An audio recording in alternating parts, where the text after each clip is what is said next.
All right, we're going to begin the session. I want to thank you. Thank you all for being here. Good afternoon. My name is Roger Maurier. I'm working at the World Bank, but I will be your moderator this afternoon for this distinguished panel to talk about this important issue, SAFANSI, the South Asia Food and Nutrition Security Initiative. Thank you for being here. I know it's a packed agenda at this conference, so we're glad that so many of you could turn out for this important topic. I will introduce the panelists in a moment, but I think the first thing that we should do is perhaps have an overview of SAFANSI, what it is that we're talking about, and the issues before us. And for that, we have Julie, who's going to make a presentation. Right? You have the biographies, by the way, of all the panelists in front of you. So, Thank Julie? you, Jer, at the World Bank for Health, Nutrition, and Population for South Asia. And I'm going to go through a few slides here to just show you what it is you've been invited here to learn about today. Some background. The bank, for the last 2 years, which is actually conveniently the amount of time I've joined this job, been prioritizing nutrition and asking itself how to respond to the fact that South Asia has the worst indicators in the world on nutrition, something many people are completely unaware of. When we spoke to World Bank country directors and said, do you appreciate that South Asia's indicators are worse than those of sub-Saharan Africa, they were shocked. When we told them what nutrition actually does to their development aims, and we started to speak to ministers of finance about this, they were equally shocked.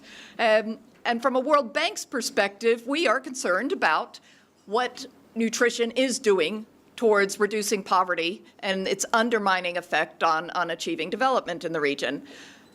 DFID brilliantly came along and said, would you like to partner in an initiative for South Asia in responding to this need and now this increasing demand?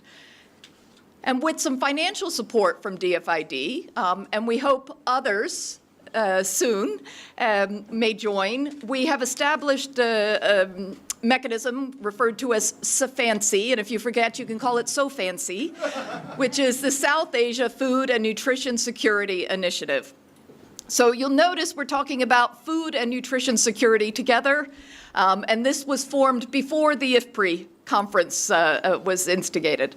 What it has achieved already within the World Bank is that we are working across sectors. I am sitting in the office of the manager for agriculture.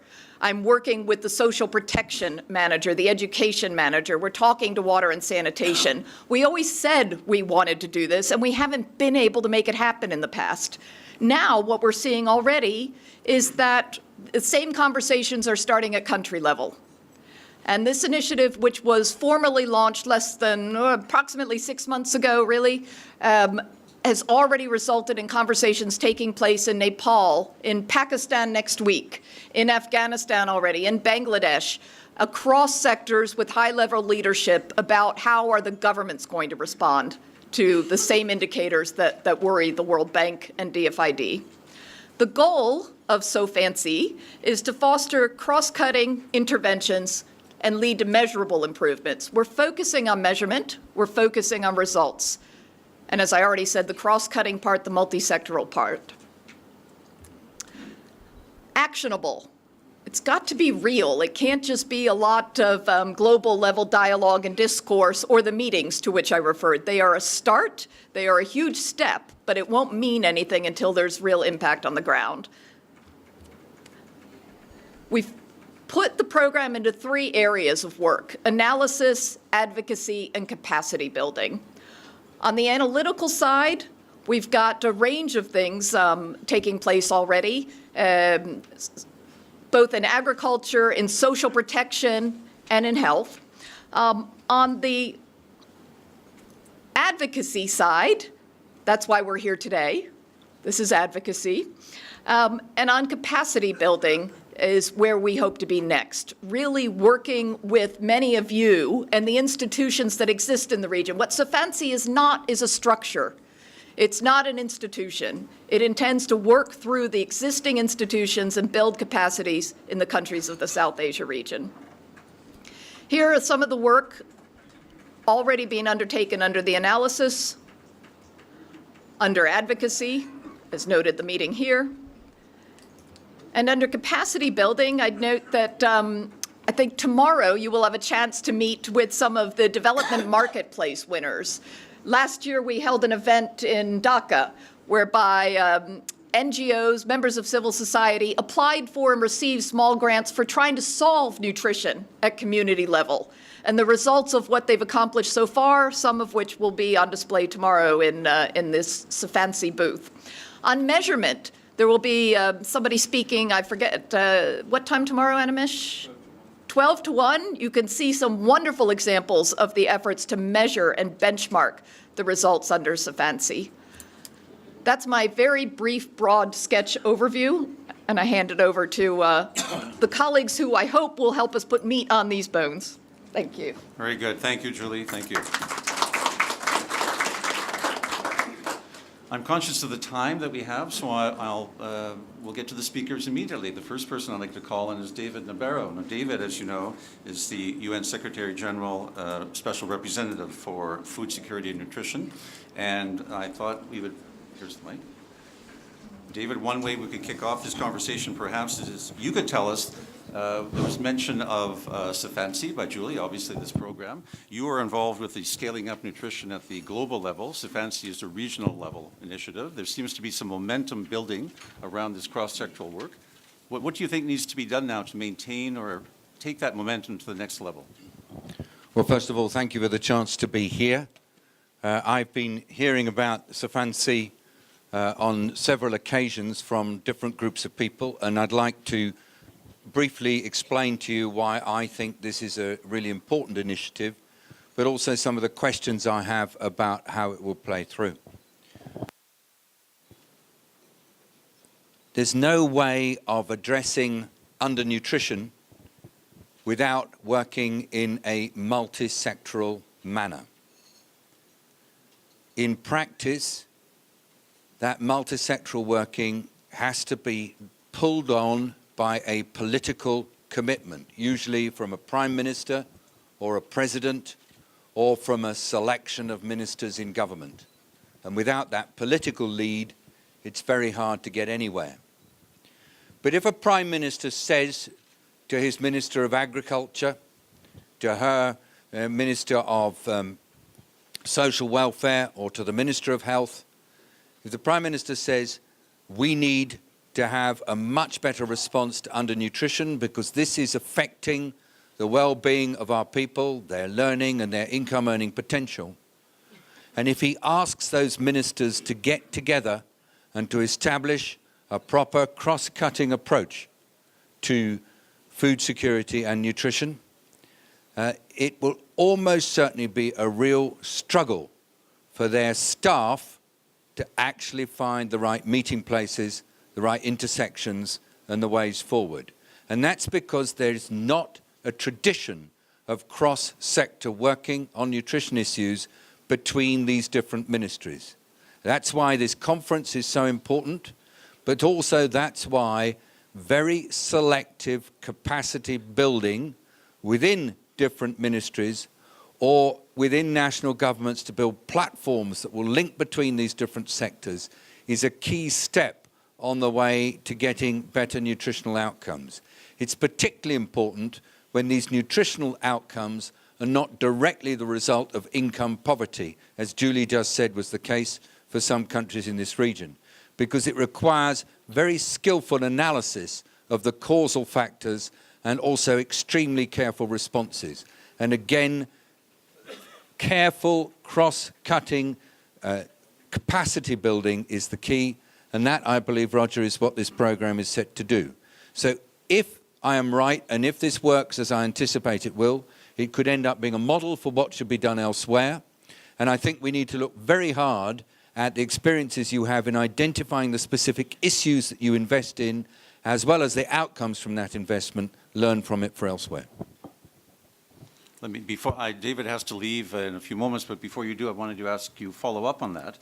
Your experience with avian flu, for instance, or other areas that you've worked in, are there lessons in those sectors, in those fields, that you think could be applied here? I think any one of us who has tried working in government to do intersectoral work, building bridges between sectors, feels that it's a really hard uphill struggle. because all the incentives in government are built around line ministries and professional groupings. So you are working against the culture when you try to work across the sectors. And we found this with building links between those working on animal health and human health in dealing with avian influenza. Again, the triggers for change, Roger, were strong political pressure, often from a prime minister. Secondly, we found that the private sector could end up being an important motor. But basically, the poultry producers of the world want to be able to deal with vets and public health doctors together rather than to have to deal with them separately. And thirdly, we found that when you do get enlightened professors in faculties that are prepared to bring together their students in veterinary medicine and their students in human health, then that makes a huge difference. And we've had some fantastic people acting as leaders in that joint working. So those are my lessons from avian and human influenza. Go to the basic training. It's longer term, but it has big impact. See whether the private sector has a potential role to play in pulling people together. And then, most importantly, taking advantage of the political leadership. Very good, thank you. Let me ask you to pass the microphone to your neighbor, Dr. Reddy, who is the president of the Public Health Foundation of India. Dr. Reddy, you've heard what David Nabarro has to say. You've had the exhibition of Safansi. In India, do you find, in your country, for instance, that this cross-sectoral work is beginning on this issue? How would you describe the situation now? Nutrition has actually fallen between the stools when planning and policies have actually been conflicted by lack of convergence between various sectors dealing with this very vital issue. Health has been dealing with some of the effects of impaired nutrition in terms of disease management. Women and child development has been dealing with some of the issues related to promoting healthy nutrition among younger girls and women, as well as through some supplemental programs. And also child nutrition has been given some priority under the Integrated Child Development Scheme, but that had not covered the 0 to 3 age group, and that again caused a substantial impairment of nutrition in early childhood. Water and sanitation have been separate missions.